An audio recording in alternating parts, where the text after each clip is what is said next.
everyone. Warm welcome back to the latest The Doctor Will See You Now consultation. I hope you've been enjoying our recent offerings, especially with authors that might be new to you, and the idea of you getting into a different groove. A different groove, which leads me nicely into what we're going to be talking about today. I have to confess that as a crime fiction reader, my first port of call would not be what is fondly known as cozy crime, although it's called other names as well. I'm more of a dark, brooding, vicious. And well, the author that we're going to talk to today has a spectrum of writing. But I'd like to welcome Antony Johnston into the consultation. Antony, how are you? I'm very well, thank you, Doctor. Are you doing okay? Yeah. Yes, no complaints to speak of. But yes, it is quite different. Yeah, Yeah. So the book that we're going to be discussing is, and you can see it just there. I think it's to your left shoulder, is it not? Yeah, just there. And yeah. it's such a gorgeous cover as well. I do love that cover. I mean, even that just entices you in. The Dog Sitter Detective. And I think, as many people have said, Antony, the whole notion of combining dogs and detectives, what better brew could you bring together, to get people into your books? I will come back to that, if you don't mind, very, very shortly.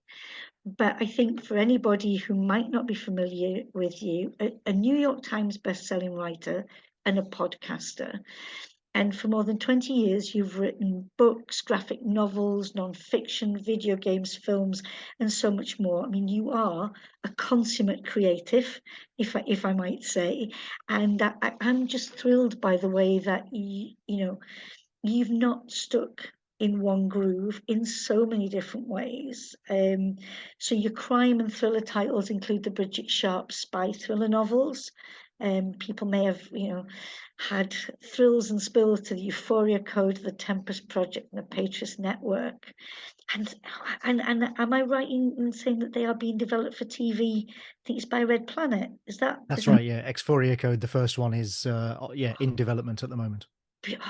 That I can't wait. Because I think it's when somebody's writing has captured, something, to see that be transformed onto the screen, and how they reimagine that, and that we enjoy it almost a second time in a second way.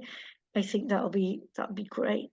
You've adapted Anthony Horowitz, Alex Rider books to graphic novels, and I do wonder, that idea of, do graphic novels reach a different audience? Do you think they do? Oh, very much. Yeah, very much a different audience. And those graphic novels in particular are very good at reaching what the education system terms reluctant readers, which is Yeah. often young boys who won't pick up a novel for whatever reason. When I was their age, I was reading every book I could find. But, there are a lot of young boys who won't pick up a novel, but they will read a graphic novel.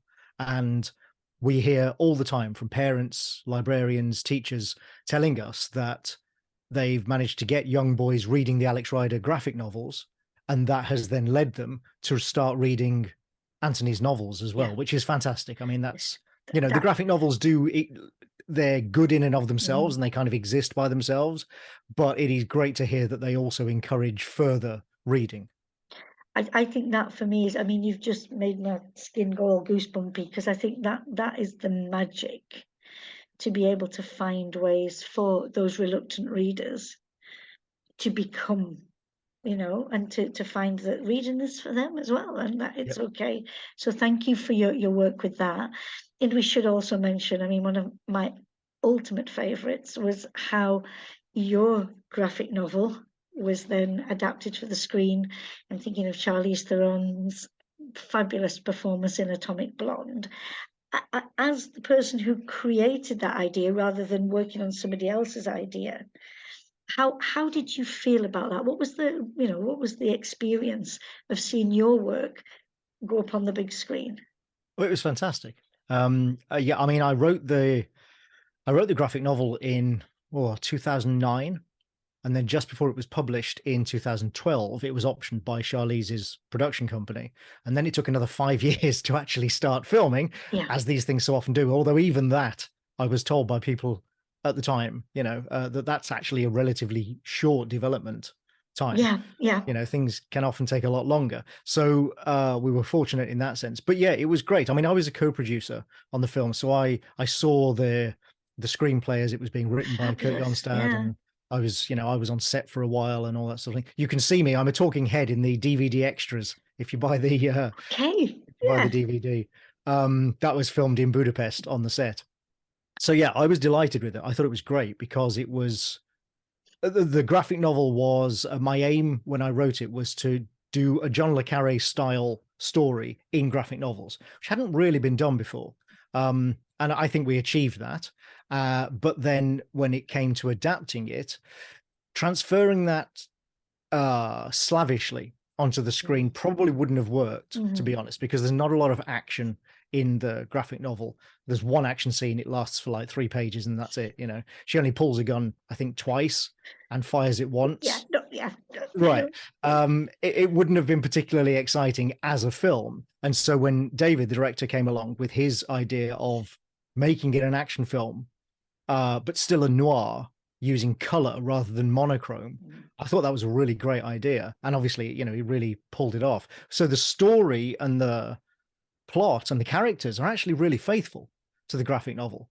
But there are all these extra action elements which aren't in the graphic novel that were kind of interwoven into that story. But yeah, I was delighted with it. I mean, it made $100 million at the box office. You can't complain about that, can you? You really can't. You really can't. And I think, the idea of the kind of, the kind of performance, from Charlize Theron, that leaves you with that protagonist. I think it's a little bit, like thinking about when you read a book. And for me, the most important aspect, I know there are lots of important aspects, but I love the thought of I'm still left with the characters that have been created. They've not just left my sitting room, my bedroom if I read at night. They've not just left the car if I'm on audiobook. They're still lingering. Well, and Charlize really got the character as well. This is one of the things that gave me confidence and faith, if you like, even though, as I say, the tone of it is quite different to the graphic novel, was that Charlize really understood the character. She captured the essence and the core of the character as written and made it her own, obviously, and gave her own performance. But yeah, she really understood it. And if you have read the graphic novel, you will recognize that character on the screen. It is, as I say, the essence of the character is very much there. But it makes me think a little about if we might turn, if we can, to the book in hand. The dog sitter. If we talk about, the idea of, the character, the main character, not characters, but I think if you don't mind, I'll say the main character and how she stayed, and wanting to know, what's going to happen next. But we mustn't talk about it first. We must be greedy as a reader and must ask about this book. So do you mind if I ask you, first of all, it's so different, I think, from what you've created before. What led you down this avenue? Was there a catalyst? Was there a moment in your creativity that you thought, I'm doing something, I just need a change? And then whatever the reason, why go down this avenue? So yes and no. It wasn't a single moment as such. I've read what you could call cozy and certainly kind of amateur sleuth stuff pretty much all my life. I grew up reading the Famous Five, the Three Investigators, the American series. I then graduated, if you like, to things like Sherlock Holmes and Agatha Christie. I watch a lot of cozy TV shows. I literally was just watching an episode of Father Brown last night, So I do like that. So, I mean, I like the darker noirish thriller stuff as well. I'm a great fan of, say, Steve Kavanagh is one of my favorite writers, So I read quite widely within the genre, but that includes cozy. I do read a lot of cozy. And so I enjoy it, but you're right. I'd never written it before. Pretty much everything I've written has been a little more hard boiled. I mean, I did some rom-coms early in my career. And I've done a police procedural in space. which you may remember actually at the very first Newcastle Noir I did. I was on a panel with Chris Brookmeyer where he was talking about Places in the Darkness. And as he described the concept, I was like, wait a minute, that sounds very much like one of my graphic novels. So I have done less noirish stuff, more proceduralish stuff, but I haven't done cozy. And what happened was lockdown, essentially, COVID and lockdown. I was supposed to be writing the third Brigitte Sharp book, The Patrios Network, at the start of 2020. That was supposed to be my project for the next 6 months. But the Brigitte novels, obviously, because they're spy thrillers and international spy thrillers, rely on foreign travel, geopolitics, the state of the world, all the things which we simply had no idea what they would look like in 6 months' time or even a year's time, right at the start. Because remember, this was pre-vaccines. So we had no idea what the world would look like. And I just couldn't do it. I hit a block and I was like, I can't write this because I can't imagine what the world is going to look like. And I don't want to ignore it because the books are so based in the real world. I can't just sort of pretend that COVID hasn't happened. So I put that aside, but I can't not write. You know, I'm a writer. I can't just sit there and not write. It's not in my nature. And so I thought, well, just to cheer myself up, why not write something lighthearted? Why not write something that will make me laugh and sort of, you know, give me a good feeling, if you like? And so inevitably, A Cozy Crime was, you know, a good fit for that.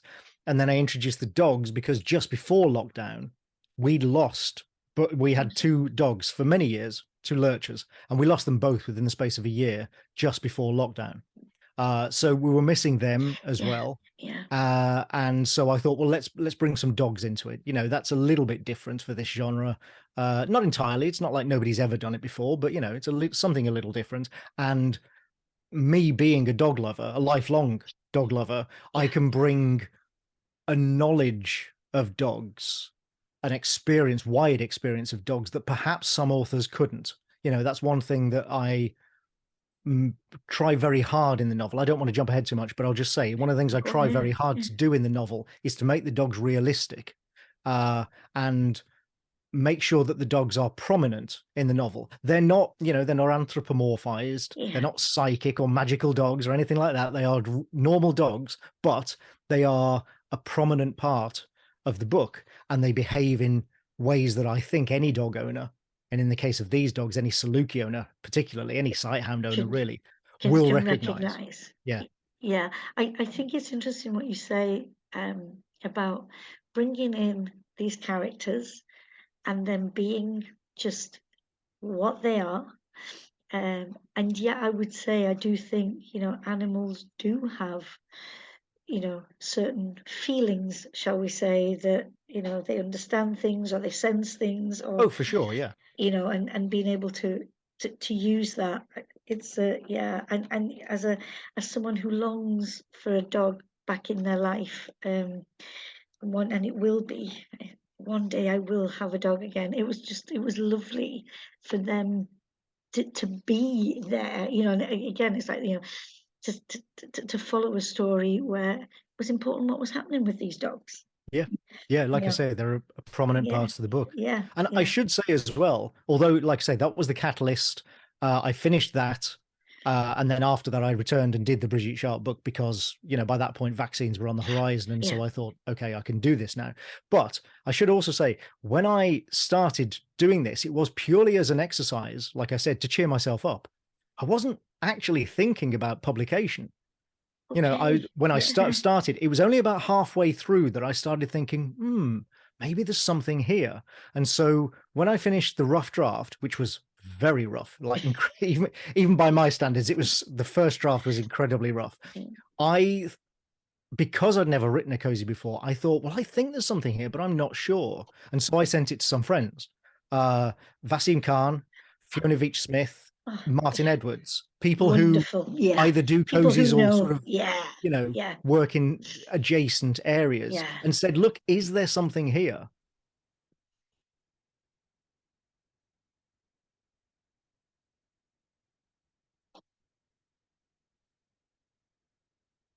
Fortunately, they've got a good concept here and there's the kernel of a good book. And so once I'd then done the third Brigitte book, then I returned to that rough draft of The Dog Sitter Detective and worked on it and polished it up. So it was about a year from me finishing that first draft before I actually told my agent that I had written this book. So a bit of secret writing, a bit of surreptitious Like I say, creativity. because when I started, I wasn't thinking about publication. So yeah. Can I ask though, because did it serve the purpose that you set out for with this writing? Did it, give you some Yeah. happiness? Yeah. It absolutely did. Yeah, it was all, as far as I'm concerned, the book's already a success in that sense because it definitely achieved that. It made me laugh, it made me smile. Writing it just felt good. And so, yeah, as I say, in those terms, it's already a success. But again, when I got to the end, because I'd had such a good time writing it, that's one of the reasons I thought, is there something here? Because I'm a big believer. Everything I write, I am my sort of first audience. If it's not something I would want to read, then I'm not interested in writing it.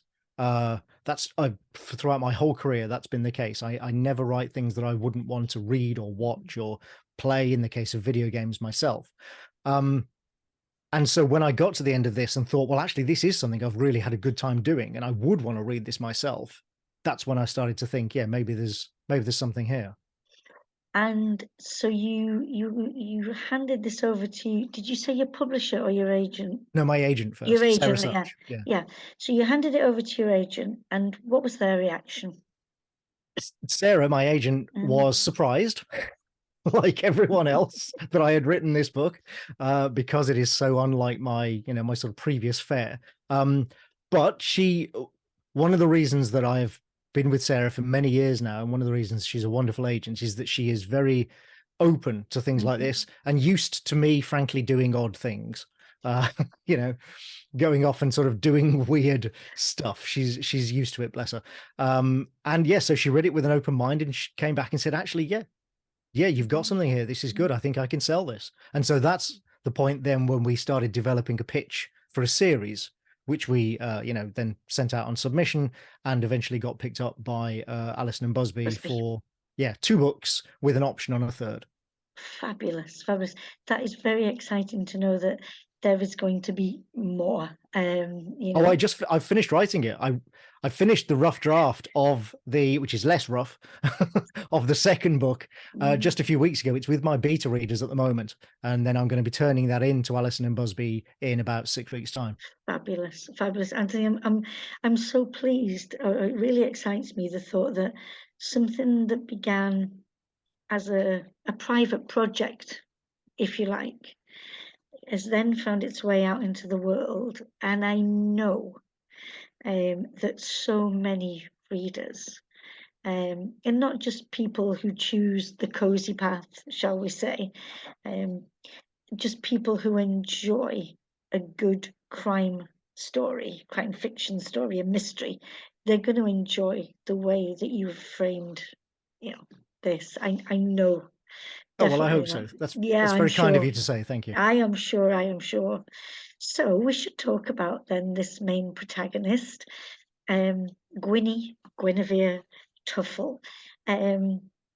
You've written an older woman. I love to think of it like myself, woman of a certain age. Tell me, how did she emerge?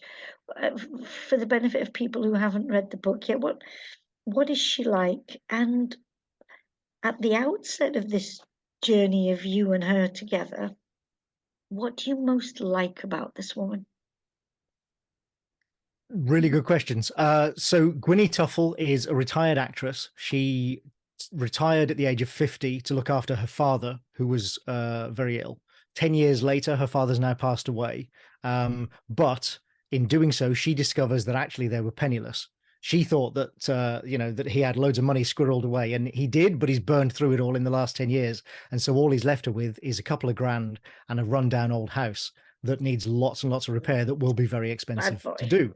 Yeah. So she needs to find work, and she decides to revive her acting career at the age of 60. Not easy for anyone, for a man, but certainly much more difficult for a woman of that age. and that kind of speaks, I guess, in a way to what I like about her, which is her tenacity and determination. She is, I mean, you'll see through the course of the story, she's absolutely loyal and determined, loyal to her friends. And in the case of one particular friend who's accused of murder, determined to prove her friend's innocence. But even that aside, you'll see in other interactions, she's reached that age where she doesn't care anymore. She just does not care what people think of her. She's going to do what's right, or what she believes is right. And she is not going to let self-conscious concerns and worries stand in the way. And I think that's admirable in any protagonist, but in a protagonist like this, in a character like this, as you say, a woman of a certain age, who is kind of beaten down a little bit and has, the world against her, I think is enormously admirable. As for why she's an older woman, there are story reasons. There are sort of technical plot reasons why an older woman fits this character. I needed somebody who had life experience, with dogs in particular, somebody who would have enough free time to investigate murders, which obviously when you're in your sort of 20s and 30s and being all, high flying and ambitious and stuff, you don't really have time to do. So all of those things pointed to an older character, and somebody who's a student of human nature as well. Again, an older character points to that. And then a woman, because there still aren't actually that many older women in crime fiction. Yeah. There are probably more in cozy than in many other subgenres of crime, but still not that many. There are lots of young women, especially in psychological thrillers, in many, many good books. And like I say, this isn't, I'm not trying to cast aspersions, but most of the characters in those books are young women, or there are young men, or there are grizzled old men playing the detectives, the DCIs and what have you, who are all sort of like in their 50s and 60s and have been there, done it all, bought the t-shirt. But there aren't that many older women. It's it's part of a quadrant of those four, if you like, that's missing. And I really think it's important, again, that it's often, I think what you hear this about publishers who say, oh, but we've already got a character who's set in the north, so we can't possibly have any more, because there's only only one person that there's only lives so in the many north. to go around. And again, so we can think of Vera, but Vera's professional. Vera's not an amateur sleuth. So I think, again, the whole spectrum of representation, I think the crime fiction genre is just, it's the perfect space, crime and mystery, it's the perfect space for there to be people of all ages, genders, you can do anything sexualities. It's totally flexible. And that's, I love that. And I love the fact that for you, it seemed just so right to create Gwynnie, and for her to be, the person that carries these stories. But we'll come back to what actually happens and why she gets into the sleuthing. But she's not doing this alone. She has a number of characters, but let's talk about the other human character. I think we should, the retired detective Birch. And again, if you can talk about your creation of him and then how they function together as a team. So yes, DCI Alan Birch, retired, is effectively Gunny's sidekick throughout this book and will be throughout the series. And a slightly burgeoning romantic interest as well. Love it. Yes.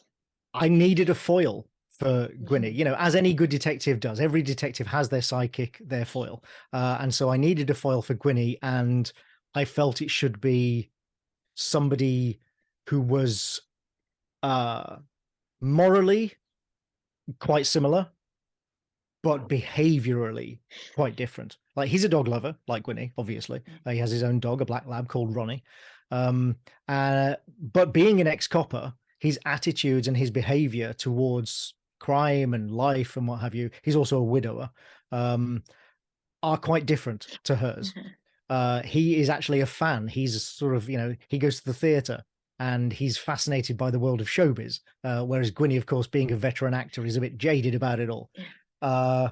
he is very forthright and proper and sort of a bit gruff, you know, whereas Gwynny is loquacious and mischievous, you know, and inquiring. I mean, together they're like a pair of naughty school children, really. Yeah. Which is a very deliberate, you know, that's something I thought that was quite amusing. So I try to engender that sort of behavior. He's also handsome. And, you know, that's not to be overlooked because he's also his similar age. He's in his 60s, like say, he retired, a widow, you know, but he's, I guess, what we'd call a silver fox these days. But in that sort of classic policeman stroke military mold, Yes. You know, he's broad, he's got a like bristly moustache, you know, close cropped hair, and is very just kind of upright, you know, shoulders back, chest out, very upright kind of person. But he has great affection for Gwynny, possibly because she is willing to do some of the things that he is not, and he finds that intriguing. I wonder as well, is that, you know, his background, it's hard for him to maybe go beyond the barriers and boundaries that his previous profession would have, you know. Exactly. Whereas I wonder, you know, in being, you know, an actor by profession, that for Gwynny to play this role, you know, and because of the kind of person that she is, like you say, this mystery, you know, I just love that she's willing to, whatever, you know, come on. And I think she could become, you know, an excellent role model, because as you mentioned before, she's, you know, she's beyond the what will people think. That so often I think keeps us back from maybe realizing our dreams, our goals, or just being who we are. Absolutely. And you know, and she is, well, yeah, she's free. But don't you find that goes with age? Certainly every year and certainly every decade of my life, I have cared less and less about what people think of me, you know, and I have felt freer and more myself and more self-aware and just more willing to do those things and really not care about the sort of, I don't know, social consequences, if you like, of that sort of behavior. And so that's, and I know I'm not the only person who feels that way. I know this is a universal thing. And that's why I gave Gwynny that kind of attitude, because I felt that anybody can relate to that. And certainly anybody like us who is of a certain age recognizes that feeling and is like, yeah, actually, why not? Yeah, and I think it gives you a sense of, you know, it's almost like being reborn, to be able to do things that, you know, that you didn't feel were right. And I'm not suggesting that, you know, this is doing anything inappropriate, immoral, or illegal. You know, just thinking, do I fit in here? Is this my place? Can I do this? And yeah, definitely that whilst there are many things about growing older which are maybe not, you know, not so fun. great. Yeah, but I think this is one of those blessings that if you're allowed, you know, to go on in years, if you know, if life gives you that you can, there is a freedom. And as I say, I think it's, oh, sorry, Anthony, I've got people knocking at my door. 1 second. Oh, okay.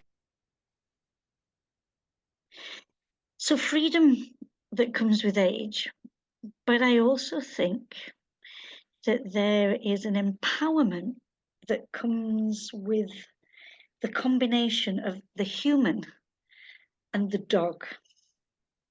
I mean, I you know, again, coming back, I'm sorry for you know, for the loss of your dogs, and it make this is, I wanted to ask you that for the dogs that Gwynny has to dog sit for, they're Salukis and not lurchers, and so I wondered what took you to that silky breed.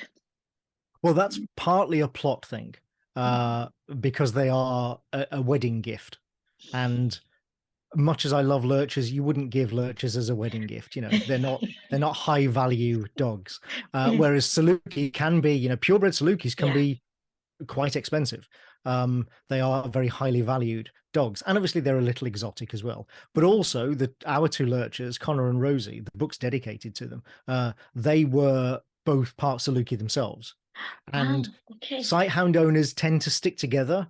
So over the years, I have met many Salukis and got to know many Saluki owners. So that gave me, that sort of knowledge and experience, but also, as I say, made me aware that, yes, like I said, purebred Salukis are quite expensive, or can be quite expensive. And so plot wise, it just made much more sense for them to be Salukis. The good thing is that Salukis share the sort of behavioral traits of sighthounds, and in some ways are kind of an sighthound, in that they are, when sighthounds have a reputation as being not the brightest bulbs in the drawer, and also being very aloof and not very obedient and very, very self-sufficient. And Salukis are like that times 100, like even more so. I mean, Salukis are actually a bit smarter than the average greyhound, but they are very self-sufficient, very aloof.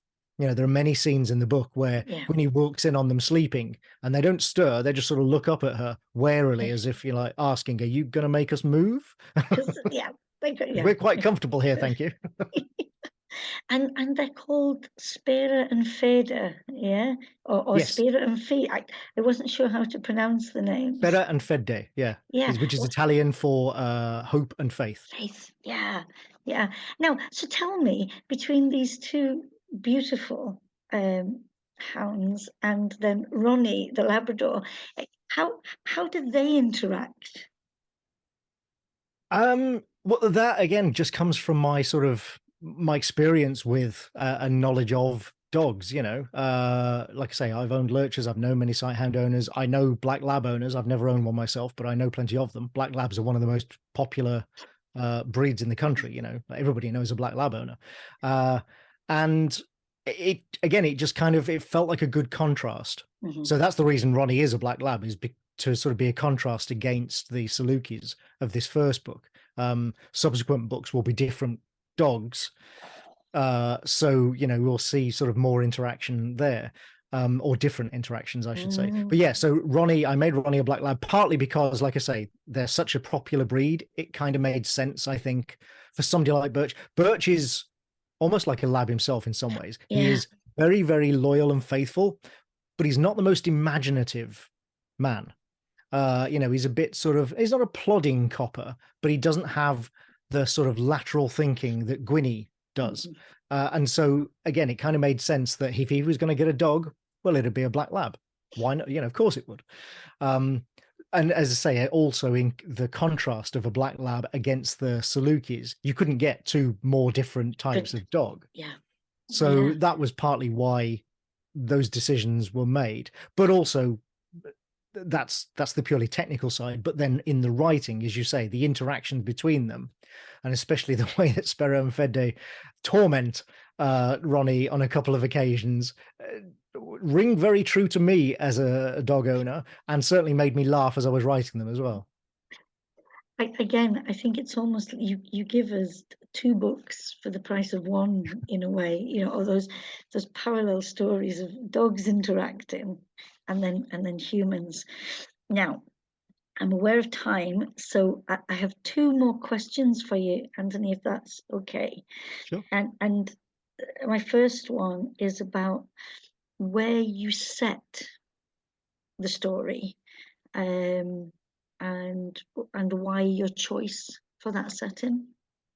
So Gwynnie's home base is Chelsea, and that was chosen purely because it felt right that her family and her father, who were first-generation German immigrants, but built themselves up to be a sort of family of note, it felt right that they would be based there. That just felt like the right place to have their home. But then the action, as it were, the murder and most of the investigation takes place in a fictional town called Hayburn in Hertfordshire, and at the country house of her best friend Tina, which is called Hayburn Stead. And that is a modern mansion built to look like an older style house in extensive grounds. And the body is found in the library.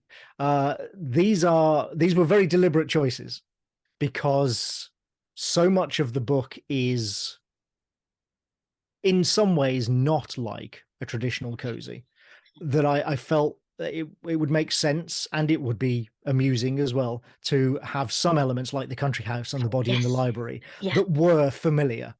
And you can call them cliches, you can call them tropes, whatever, but it just felt right that there would be some of these familiar elements alongside the unfamiliar elements. And also, you know, it is a classic way to start off your series, a body in the library of a country house. Yeah, who done it? And it's what could be more quintessential for a cozy?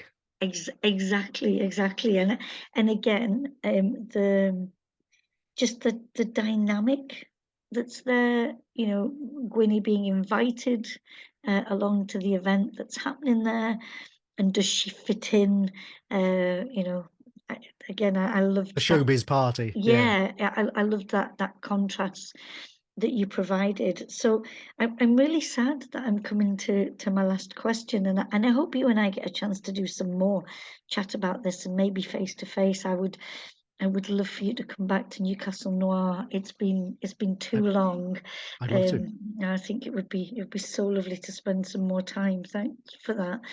So you've said that there is more of Gwynny, which is great. And I love the notion of you changing the dogs as we go along. But I just wondered if it might be hard to say, but what do you think?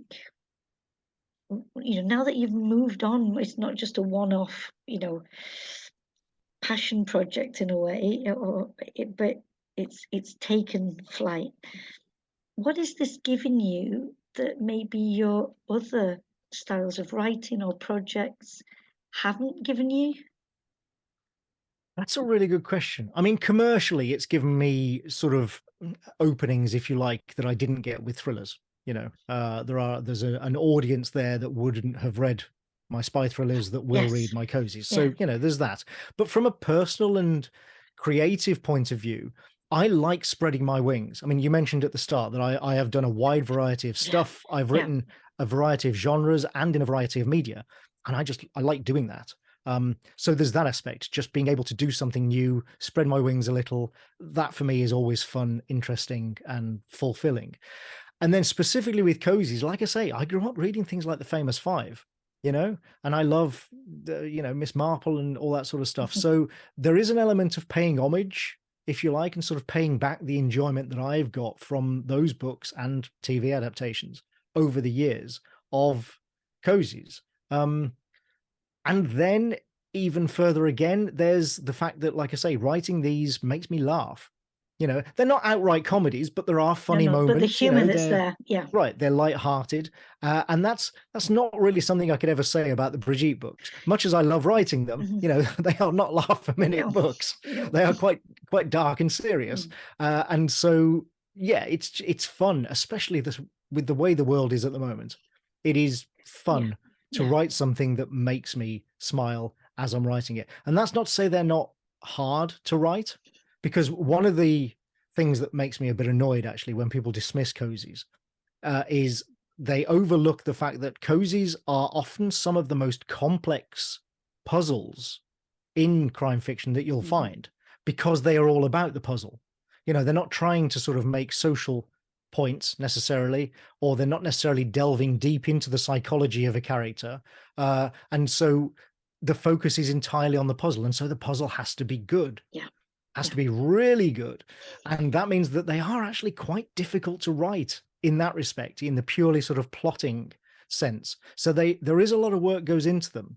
There's a lot of work goes into the humor as well, because that's not something that comes entirely naturally to me. So I have to work quite hard at getting the jokes in there and then making them feel natural and not forced. So they are hard work, but they are fulfilling hard work because, as I say, I have a good time doing it, and I make myself smile while I am writing. And, you know, you can't ask for much more than that, can you? You really can't. Anthony, I want to thank you so much for your time and being in conversation about a book that took me by surprise. Well, that's fantastic. I mean, you've read so much that there can't be that much that takes you by surprise. So I'm delighted to hear that. You know, just like knowing who you are and what you've done, and I think it's like, oh wow, look at this, you know, and I really, you know, again, viewers, listeners, the idea that this has the great possibility to make, I don't say it will make you smile because we're all different, but it has all that's there, as I say, cracking mystery, great protagonist, beautiful reveal. So it just remains for me to say, wish you all the very best with it, Anthony, and look forward to, as I say, when we can continue this conversation about, just your fabulous creativity and your amazing ability to tell such captivating stories. Thank That's you. very kind of you. I'd love to come back to Newcastle again, and thank you so much for having me. This has been a lot of fun. An absolute pleasure. Thank you so much. Bye for now.